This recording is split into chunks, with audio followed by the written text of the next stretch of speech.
नमस्ते, मैं हूं डॉक्टर ऋषि गोयल और आपका मेरे चैनल पर बहुत बहुत स्वागत है। अगर आपने अभी तक मेरा चैनल सब्सक्राइब नहीं किया है तो इसको सब्सक्राइब कर लीजिए, लाइक कीजिए और जो इसके टॉपिक को पढ़ना चाहें उनके साथ शेयर भी कीजिए। तो लास्ट टॉपिक में हमने पढ़ा था संप्रज्ञात समाधि। तो संप्रज्ञात समाधि क्या थी? संप्रज्ञात समाधि थी कि जब साधक इंद्रियों पर पूरी तरह से नियंत्रण कर लेता है तो उसको संप्रज्ञात समाधि की प्राप्ति होती है। और संप्रज्ञात समाधि की 4 स्टेज हुई थी, 4 स्टेज के द्वारा उसको प्राप्ति हुई थी। पहले थी वितर्कानुगत समाधि, फिर विचारानुगत समाधि, फिर आनंदानुगत समाधि और फिर अस्मितानुगत समाधि। तो इन चारों स्टेज को क्रॉस करने के बाद साधक को संप्रज्ञात समाधि की प्राप्ति हो जाती है। अब साधक की इंद्रियां पूरी तरह से उसके वश में है, सांसारिक मोह तृष्णा के पीछे नहीं भाग रही हैं और पूरी तरह से उनसे विमुख हैं। वो स्वभाव से ही उनसे विमुख हो चुकी हैं। तो इस स्थिति को विराम प्रत्यय कहा जाता है।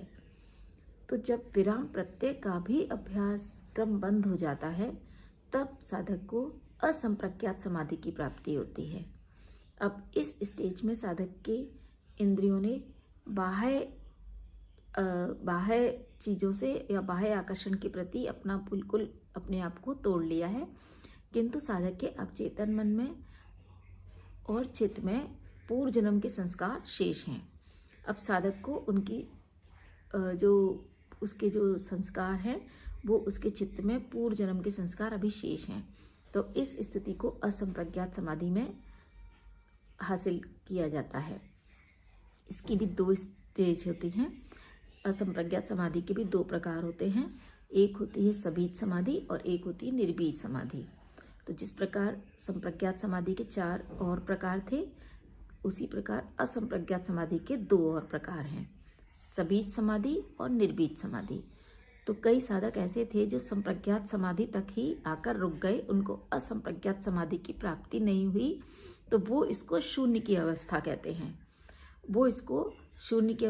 हैं। परंतु जिन्होंने असंप्रज्ञात समाधि तक अपने आप को पहुंचाया वो इसको बहुत कुछ अलग बताते हैं। वो बताते हैं कि यह पूरी तरह से आत्म संतुष्टि की अनुभव है और इसमें अहम पूरी तरह से गिर जाता है, द्वैत की भावना भी समाप्त हो जाती है, मन एकदम शांत रहता है। इस स्टेज को वो इस तरह से डिफाइन करते हैं। और जिन लोगों ने केवल संप्रज्ञात समाधि तक आकर अपने आप को रोका था वो इसको शून्य की अवस्था कहते हैं। तो अब आगे बढ़ते हैं।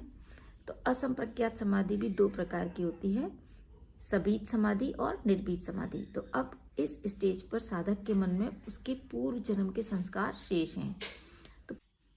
तो असंप्रज्ञात समाधि के 2 प्रकार हुए, सबीज समाधि और निर्बीज समाधि। तो सबीज समाधि की स्टेज तो वो है जिसमें आपके पूर्व जन्म के संस्कार शेष हैं। तो ऐसे योगी जिनकी मृत्यु सबीज समाधि तक आते आते हो गई और वो निर्बीज समाधि को प्राप्त नहीं कर पाए, तो ऐसे योगी जब इनको पुनर्जन्म लेना पड़ता है और पुनर्जन्म लेकर वो फिर से जन्म लेते हैं और इस जन्म में उनको कुछ भी नहीं करना पड़ता, कोई शुरू से उनको योगा अभ्यास नहीं करना पड़ता, योग की कोई प्रैक्टिस उनको शुरू से नहीं करनी पड़ती, उनको वो स्टेप क्रॉस नहीं करने पड़ते, क्योंकि वो अब केवल निर्बीज समाधि को ही प्राप्त करने के लिए उनका जन्म हुआ है। तो जीवन में कुछ भी घटे वो उनके ऊपर कोई फर्क नहीं पड़ता, वो नए संस्कार निर्मित नहीं करते, वो सिर्फ घटता हुआ देखते हैं और साक्षी बने रहते हैं और इस साक्षी की भस्म में वो अपने उन पूर्व जन्म के संस्कारों को जलाकर भस्म कर देते हैं। तो उनके जब पूर्व जन्म के संस्कार भस्म हो जाते हैं तब उनको निर्बीज समाधि की प्राप्ति हो जाती है और फिर उनको पुनर्जन्म नहीं लेना पड़ता। तो इस प्रकार से उनको कोई उपाय नहीं करना पड़ता अपने इस निर्बीज समाधि की प्राप्ति के लिए। अगर वो सभी समाधि प्राप्त कर चुके हैं तो उनको अपने नए जन्म में फिर निर्बीज समाधि की प्राप्ति के लिए कोई भी उपाय नहीं करना पड़ता और वो उनको समाधि की अवस्था प्राप्त होती है। इसी को कैवल्य अवस्था कहते हैं। तो ये चीज़ आपको मरने से पहले ही प्राप्त करनी पड़ती है, तभी वो समाधि कहलाती है। मरने के बाद प्राप्त नहीं होती है समाधि। मरने से पहले ही वो इस स्टेज तक आ जाते हैं कि फिर वो जीवन में सिर्फ एक दृष्टा बनकर जीवन को देखते रहते हैं और अपने पूर्व जन्म के संस्कारों को उसमें भस्म कर डालते हैं और उनको उसके बाद इस प्रकार से असंप्रज्ञात समाधि की प्राप्ति होती है। तो इस प्रकार हम देखते हैं हमको चित्तवृत्तियों का निरोध करना होता है अभ्यास और वैराग्य के द्वारा। फिर हमको वितर्कानुगत समाधि की प्राप्ति होती है, फिर विचारानुगत समाधि की प्राप्ति होती है, फिर आनंदानुगत समाधि की प्राप्ति होती है, फिर अस्मितानुगत समाधि की प्राप्ति होती है। इनको संप्रज्ञात समाधि कहा जाता है। उसके बाद हमको सबीज समाधि मिलती है और फिर लास्ट में निर्बीज समाधि मिलती है। इसको असंप्रज्ञात समाधि कहा जाता है।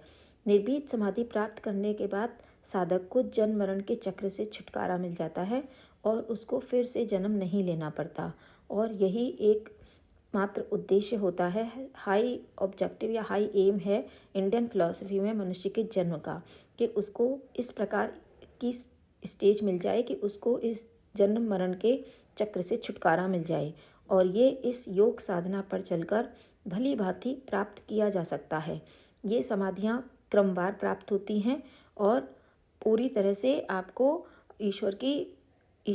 आपको अपनी आत्मा का पूरी तरह से शुद्ध स्वरूप दिखलाती हैं और मनुष्य अपने उच्चतम लक्ष्य की प्राप्ति आराम से कर लेता है। यही समाधि की कॉन्सेप्ट है। लाइक कीजिएगा, कमेंट कीजिएगा और जो इस टॉपिक को पढ़ना चाहें उनके साथ शेयर भी कीजिएगा। Thank you.